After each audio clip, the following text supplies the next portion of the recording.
Good morning to all. चलिए आज हम एक नए चैप्टर्स की चर्चा कर रहे हैं। चैप्टर का नाम है measures of central tendency. Statics की ये चैप्टर्स है। ये चैप्टर्स बीकॉम फर्स्ट सेमेस्टर्स में आता है, सीए फाउंडेशंस में है, सीएमए फाउंडेशंस में है, और जो हमारा एकेडमिक है क्लास 11th एंड 12th उसमें भी है। चलिए चर्चा कर रहे हैं। चैप्टर्स क्या है? Measures of central tendency.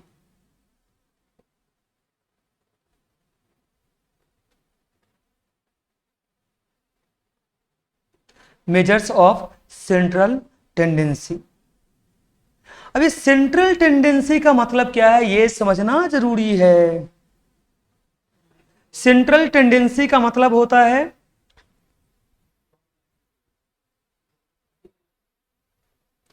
Central tendency का मतलब होता है एवरेज। क्या होता है?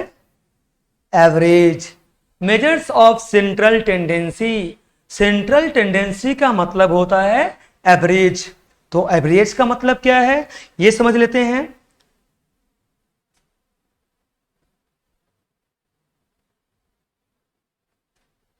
Average is central part of any distributions।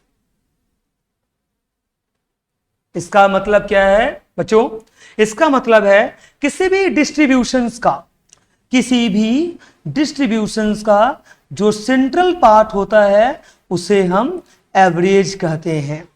किसी भी डिस्ट्रीब्यूशन मतलब जो कई सारे नंबर आपके पास में है, आपके पास में कई सारे नंबर है, तो उसका जो सेंट्रल पार्ट होगा यानी बीच का जो पार्ट होगा उसे हम एवरेज बोलेंगे। मेजर्स ऑफ सेंट्रल टेंडेंसी का मतलब क्या है? सेंट्रल टेंडेंसी का मतलब है एवरेज। तो एवरेज क्या है? Average is central part of any distributions, यानी किसी भी डिस्ट्रीब्यूशंस का जो सेंट्रल पार्ट है उसे हम एवरेज बोलेंगे। क्या बोलेंगे? एवरेज बोलेंगे। चलिए इसको समझते हैं एग्जाम्पल के जरिए ताकि वो क्लियर हो जाए। मैं एग्जाम्पल लेता हूं 2, 4 और 6। ये डिस्ट्रीब्यूशंस है। इसका जो सेंट्रल पार्ट है वो क्या है? 4। इसे हम क्या बोलेंगे? एवरेज बोलेंगे। इसे हम क्या बोलेंगे? एवरेज बोलेंगे। यहां तक क्लियर है क्या? यानी कि चैप्टर्स का नाम क्या है? Measures of central tendency. Central tendency का मतलब एवरेज होता है, और एवरेज क्या है? Average is central part of any distributions, यानी किसी भी डिस्ट्रीब्यूशंस का जो सेंट्रल पार्ट है उसे हम एवरेज बोलते हैं। For example 2, 4 and 6। तो इसकी जो सेंट्रल पार्ट है वो 4 है, तो 4 क्या हो जाएगा? एवरेज। चलिए अब इस एवरेज को हम दो हिस्सों में बांट देते हैं। इस एवरेज को हम दो पार्ट में बांटते हैं। हमारा जो एवरेज है ये दो हिस्सों में बढ़ जाएगा। यानी एवरेज का मतलब क्या है? Central tendency. इसको दो पार्ट में हम बांटेंगे।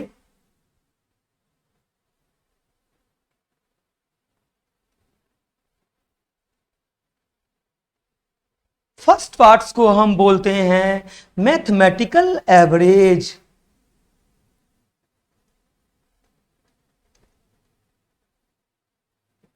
और सेकेंड पार्ट्स को हम बोलते हैं पोजिशनल एवरेज। मैं रिपीट कर रहा हूं, फर्स्ट पार्ट्स को हम क्या बोलेंगे? मैथमेटिकल एवरेज, और सेकेंड पार्ट्स को हम बोलेंगे पोजिशनल एवरेज। तब बोलोगे भैया ये मैथमेटिकल एवरेज क्या है और पोजिशनल एवरेज क्या है? तो मैथमेटिकल एवरेज और पोजिशनल एवरेज को समझने की कोशिश करते हैं। मैथमेटिकल एवरेज का मतलब होता है जहां पर साइन की यूज की जाती है, यानी मैथमेटिकल कैलकुलेशंस किया जाता है।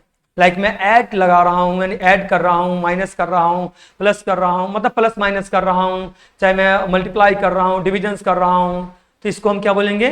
Mathematical average. अब पोजिशनल एवरेज का मतलब क्या है? पोजीशन को देखकर ये हमें पता चल जाएगा जो एवरेज क्या होनी चाहिए। मैथमेटिकल एवरेज क्या है? जहां पर मैथमेटिकल टर्म्स की यूज किए जाते हैं एवरेज निकालने के लिए। और पोजिशनल एवरेज क्या है? जहां पर पोजीशन को देखकर हमें ये पता चल जाता है जो एवरेज क्या होनी चाहिए। चलिए इसको समझते हैं। मैं एक एग्जाम्पल लेता हूं क्योंकि यहां पर भी एग्जाम्पल के जरिए समझना आपको जरूरी है ताकि आपका और क्लियर हो जाए। चलिए एग्जाम्पल लेते हैं, एग्जाम्पल सेम लेते हैं 2, 4 और 6। और 2, 4, 6 को हम मैथमेटिकल एवरेज के जरिए कोशिश करते हैं समझने के लिए। तो कैसे निकालेंगे इसकी एवरेज, कैसे निकालेंगे?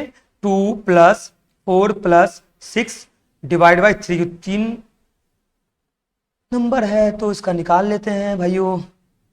2 + 4 + 6 तो ये हो गया 12 डिवाइड बाई 3, तो कितना आ जाएगा ये 4। तो इसका एवरेज कितना निकला 4।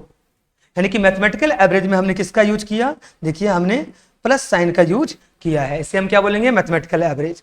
जबकि पोजिशनल एवरेज क्या है इसको समझ लीजिए। पोजीशन के हिसाब से ही हमें समझ में आ जाएगा इसकी एवरेज क्या है। मिडिल में 4 है तो इसका एवरेज क्या होगा? 4 हो जाएगा। यानी कि हमने यहां पर कोई भी मैथमेटिकल टर्म्स को यूज ही नहीं किया। तो मैंने क्या बोला? मैथमेटिकल एवरेज में क्या करेंगे? हमने साइन का यूज किया। +2 + 4 + 6 3 डेटा था तो उसका एवरेज कितना निकल गया 4।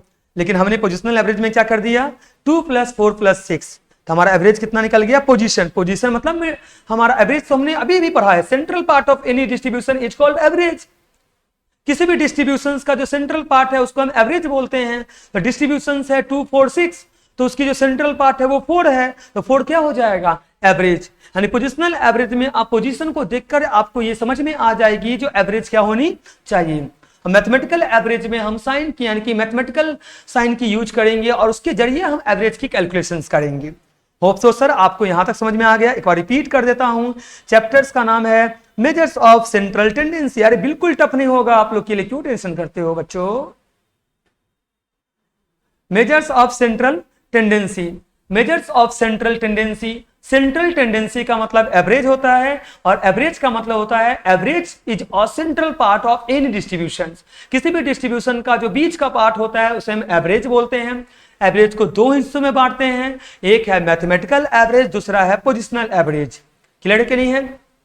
मैथमेटिकल एवरेज जहां पर साइन का यूज किया जाता है और पोजिशनल एवरेज जहां पर पोजीशन को देखकर पता चल जाता है जिसकी एवरेज क्या होनी चाहिए। चलिए सर इसको समझते हैं।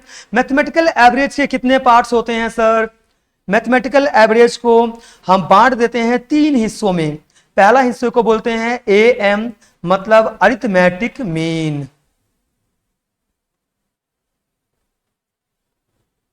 यानी जब भी आप अरिथमेटिक मीन कैलकुलेट करिए तो आप समझ जाइए जो ये कहां से लिया गया है? मैथमेटिकल एवरेज से। दूसरा आता है GM मतलब जियोमेट्रिक मीन। तीसरा आता है HM, इसका मतलब है हार्मोनिक मीन। चलिए समझ में आपको आ गया क्या? मैथमेटिकल एवरेज को हम 3 हिस्सों में बांटेंगे। फर्स्ट है अरिथमेटिक मीन, दूसरा है ज्योमेट्रिक मीन और तीसरा है हार्मोनिक मीन। तो इसके लिए हम क्या यूज करेंगे सर?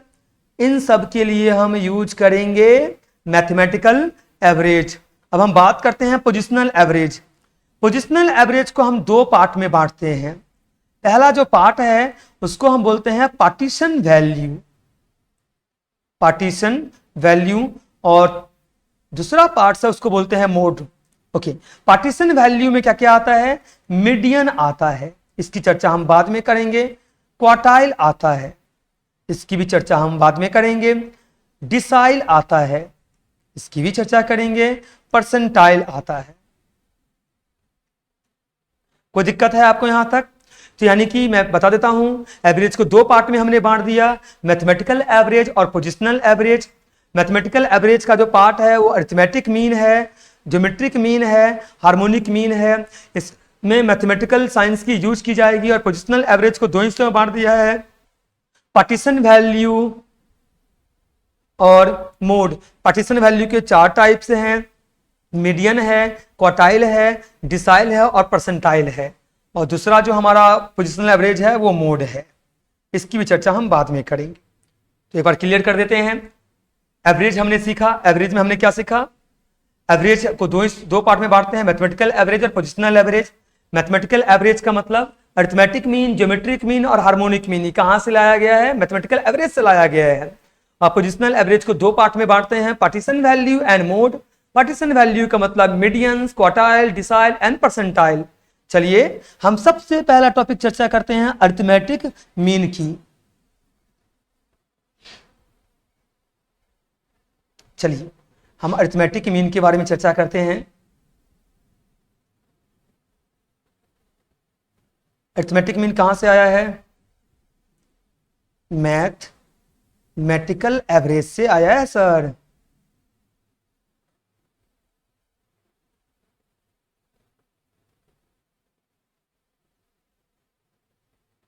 पॉइंट नंबर 1 ये है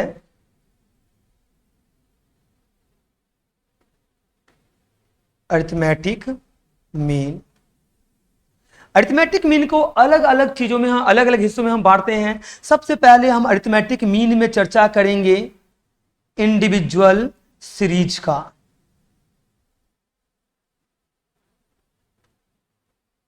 इंडिविजुअल सीरीज की चर्चा करेंगे। अच्छा, इंडिविजुअल सीरीज क्या होता है? इंडिविजुअल सीरीज जो है एक रॉ डेटा है। क्या है? इंडिविजुअल सीरीज जो है एक रॉ डेटा है, यानी आपके पास में एक डेटा दिया जाएगा और उस डेटा को क्या करना है, एक साथ में ऐड करना है और उसका एवरेज निकाल लेना है। फॉर एग्जांपल मैं आपके पास में एक डेटा लेता हूं 2 4 9 6 7 4 3 2। हमें क्या करना है? अरिथमेटिक मीन की एवरेज निकाल लेना है। तो इन सारे इंडिविजुअल डेटा को आप ऐड कर दीजिए और ऐड कर कर जितना नंबर ऑफ डेटा है उससे आप डिवाइड कर दीजिए। नंबर ऑफ डेटा हम देख पा रहे हैं ये 8 है, इससे आप क्या कर दीजिए? डिवाइड कर दीजिए। तो क्या आपका निकल जाएगा? आपका अरिथमेटिक मीन निकल जाएगा। तो ये निकल के आएगा 4.63 समथिंग। सर क्या है अरिथमेटिक मीन? इंडिविजुअल सीरीज के जरिए हम कैसे निकालते हैं? इंडिविजुअल सीरीज क्या है? इंडिविजुअल सीरीज आपका एक तरीके से रॉ डेटा है। आपको डेटा दिया गया है और उस डेटा से आपको अरिथमेटिक मीन निकालना है। किसके जरिए? Individual series. तो इसका मतलब क्या है? जितने डेटा दिया गया है, जितने डेटा दिया गया है, जितने डेटा आपको दिया गया है, इन सारे डेटा को ऐड कर दीजिए और नंबर ऑफ डेटा, यानी जितने नंबर ऑफ डेटा है उससे डिवाइड कर दीजिए। तो क्या निकल जाएगा? Individual series. क्योंकि आप किसको यूज कर रहे हो? आप यूज कर रहे हो मैथमेटिकल एवरेज को। तो भैया यहां पर तो साइन यूज करना पड़ेगा ना। ओके, क्लियर है ना? मैं लिखवा देता हूं इसकी formula. Arithmetic mean individual series में कैसे निकालते हैं? जितने भी डेटा है उन सबको हम ऐड कर देते हैं और कहां तक जाएंगे? एक्शन। जितना भी डेटा है आपका पास में और जितने भी नंबर है डेटा, जितने नंबर ऑफ डेटा है उससे हम डिवाइड कर देंगे। तो क्या निकल जाएगा? Individual series. तो मैथमेटिकल एवरेज में फर्स्ट पार्ट था अरिथमेटिक मीन। तो अरिथमेटिक मीन का पहला पोर्शन क्या था? इंडिविजुअल सीरीज, जिसको रॉ डेटा बोलते हैं। आपके पास में डेटा दिया हुआ रहेगा, इंडिविजुअल डेटा दिया रहेगा, उन सारे डेटा को ऐड करिए और नंबर ऑफ डेटा से डिवाइड करिएगा तो आपका क्या निकल जाएगा? अरिथमेटिक मीन निकल जाएगा। इसे बोलते हैं इंडिविजुअल सीरीज। चलिए अब नेक्स्ट चर्चा करते हैं सर। नेक्स्ट जो हम नंबर बी डिस्कस करने जा रहे हैं ये है अनग्रुप्ड सीरीज।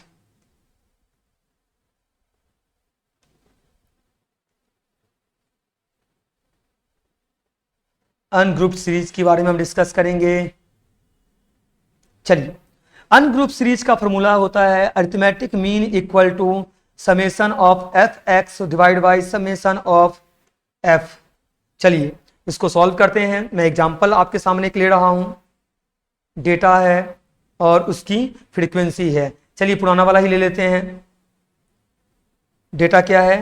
2 है, 3 है, 4 है, 6 है, 7 है और 9 है। अब उसकी फ्रीक्वेंसी देख लेते हैं। ये 2 है ये कितना टाइम्स आया है? ये 1 टाइम्स आया है। 3 कितना टाइम्स आया है? ये भी 1 टाइम्स आया है। 4 कितना टाइम्स आया है? ये 4 जो है ये 2 टाइम्स आया है। 6 भी 1 टाइम्स आया है और 7 भी 1 टाइम्स आया है और 9 भी 1 टाइम्स आया है। टोटल नंबर ऑफ फ्रीक्वेंसी कितना हो गया? 3 + 2 5 अच्छा 9 एक और नंबर था ना, 6 था, 7 था, 9 था, 2 है, 3 है, 4 है, ये कितना आ गया, 2 1 टाइम्स आ गया, 3 1 टाइम्स आ गया। एक बार चेक कर लेते हैं हम लोग, शायद थोड़ा सा मिस्टेक्स हुआ है। 2 कितना टाइम्स आ गया है, 2 जो है वो 2 टाइम्स आया है, तो यहाँ पर थोड़ा करेक्शंस कर लेते हैं।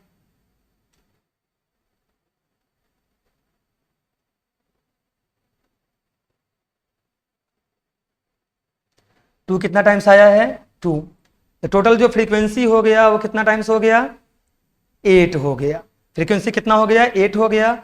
अब क्या करेंगे, जो डेटा है उसको फ्रीक्वेंसी से मल्टीप्लाई कर देंगे, यानी इन दोनों को मल्टीप्लाई कर देंगे तो हमारा फ्रीक्वेंसी डिस्ट्रीब्यूशंस आ जाएगा, जो कि हो गया 2 2 जा 4, 3 1 जा 3, 4 2 जा 8, 6 1 जा 6, 7 1 जा 7, 9 1 जा 9।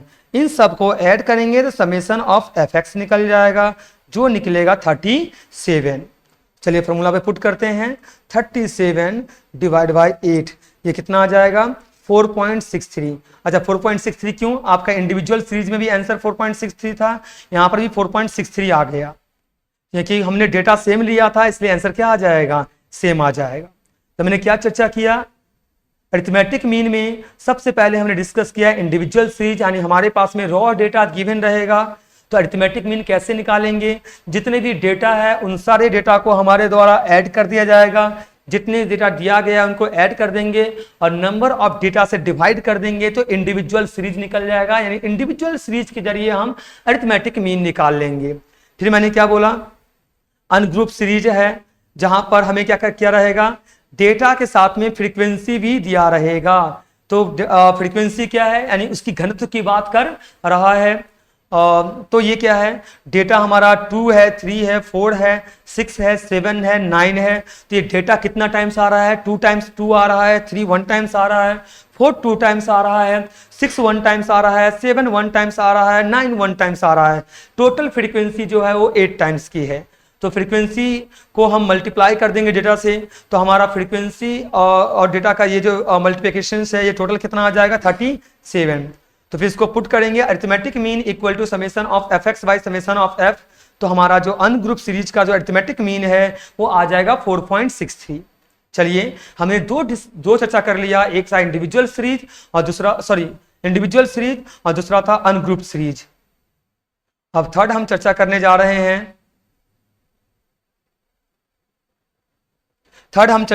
रहे हैं, ग्रुप सीरीज के बारे में। थर्ड क्या आता है, ग्रुप सीरीज आता है।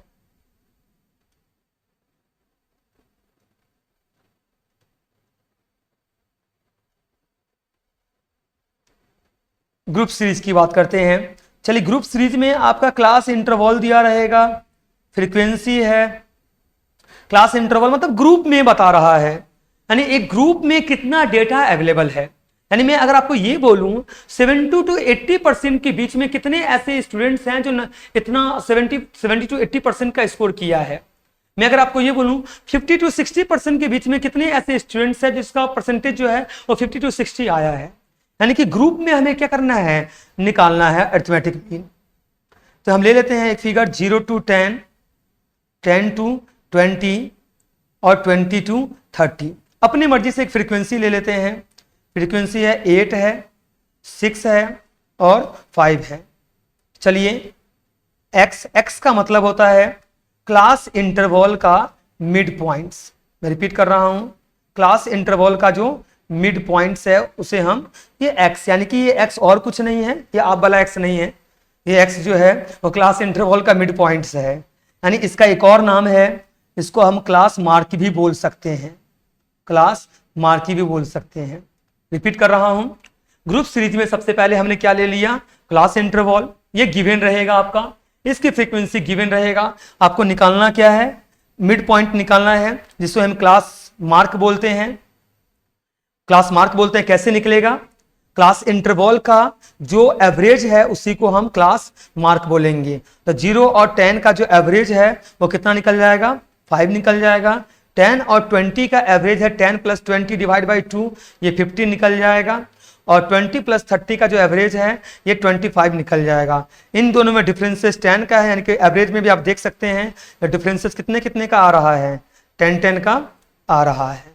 तो आप ऐसे भी कर सकते हैं, यानी जो ये जो x है यानी जो मिड पॉइंट्स है ये हमारा क्लास इंटरवल का एवरेज हो गया। अब हम फ्रीक्वेंसी को मल्टीप्लाई कर देंगे मिड पॉइंट से, यानी फ्रीक्वेंसी को मल्टीप्लाई कर देंगे मिड पॉइंट से। तो देख लीजिए कितना आ गया, 8 5 जा 40, ये है 90 और ये हो गया आपका 125। तो समेशन ऑफ fx जो आ गया ये आ जाएगा 255। चलिए अरिथमेटिक मीन इसका निकाल लेते हैं। Summation of fx divide by summation of f, 255 divide by, अच्छा मैंने फ्रीक्वेंसी का नहीं लिया तो ले लेते हैं, summation of f equal to 19। अच्छा ये फ्रीक्वेंसी को हम n भी बोलते हैं, मतलब नंबर्स भी बोलते हैं, आप याद रखिएगा। 255 डिवाइड बाई 19, यानी ये नंबर ऑफ डेटा है एक तरीके से। फ्रीक्वेंसी क्या है, नंबर ऑफ डेटा है। तो ये कितना निकल जाएगा, इसका एवरेज निकल जाएगा 13.42 निकल जाएगा। सर मैं रिपीट कर दे रहा हूं, अरिथमेटिक मीन में हमने क्या क्या सीखा, अरिथमेटिक मीन में हमने सीखा इंडिविजुअल सीरीज, अनग्रुप सीरीज और ग्रुप सीरीज। इंडिविजुअल सीरीज में जितने भी नंबर ऑफ डेटा गिवन है उन सारे डेटा को हम ऐड करेंगे और नंबर ऑफ डेटा से हम डिवाइड कर देंगे तो अरिथमेटिक मीन निकल जाएगा।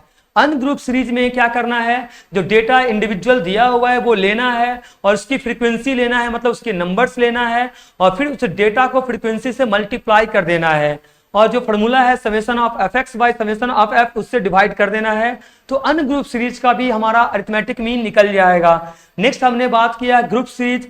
ग्रुप सीरीज में क्लास इंटरवल गिवन रहेगा, फ्रीक्वेंसी गिवन रहेगा। तो क्लास इंटरवल का हमें मिड पॉइंट ले लेना है और उस मिड पॉइंट जो निकल के आएगा उसको हमें फ्रीक्वेंसी से मल्टीप्लाई कर देना है।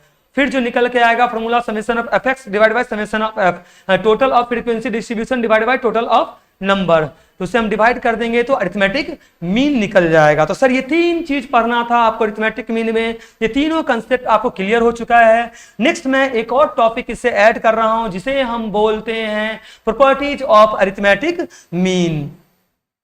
कि जरूरी है प्रॉपर्टीज आपको सीखना। चलिए हम बात करते हैं प्रॉपर्टीज ऑफ अरिथमेटिक मीन की। मजा आ रहा है क्या, मजा आ रहा है तो कमेंट करना और लाइक करना।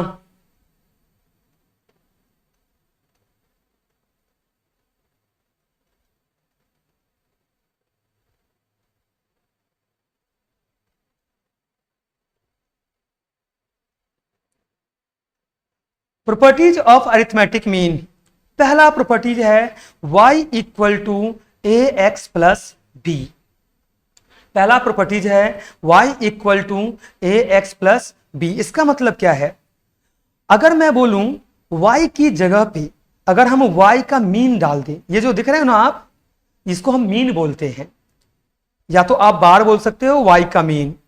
y का मीन डाल देंगे ना तो ऑटोमेटिकली ये जो x है ना वो क्या हो जाएगा, यानी ये x की जगह पे x का मीन आ जाएगा। मैं फिर से रिपीट कर रहा हूं, अगर इस y की जगह पे हम y का मीन अगर डाल देते हैं, ये जो x है ना यहां पर ऑटोमेटिकली क्या हो जाएगा, x का मीन आ जाएगा। यानी y अगर चेंज होगा तो x भी चेंज हो जाएगा।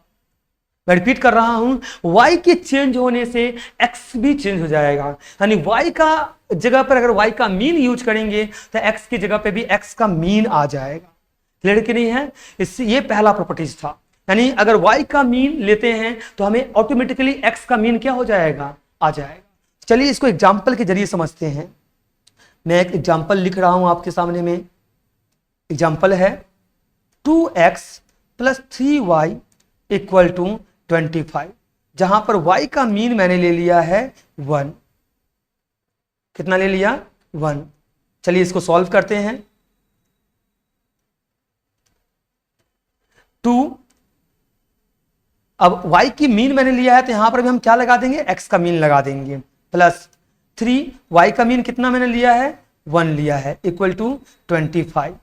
ये कितना हो गया, 2x का मीन प्लस 3 इक्वल टू 25। तो 2x का मीन इक्वल टू 25 माइनस 3, तो 2x का मीन इक्वल टू 22।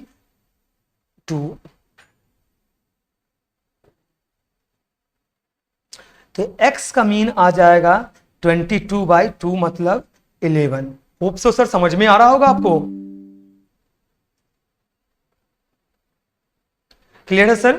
तो हमारा कितना आ गया, ये आ गया हमारा 11। तो पहली प्रॉपर्टीज आपको क्लियर है क्या? पहला प्रॉपर्टीज क्या है, अगर y का मीन लेंगे तो ऑटोमेटिकली x की जगह क्या आ जाएगा, x का मीन आ जाएगा। सेकेंड प्रॉपर्टी की चर्चा करते हैं हम लोग। चलिए सेकेंड प्रॉपर्टीज की चर्चा करते हैं।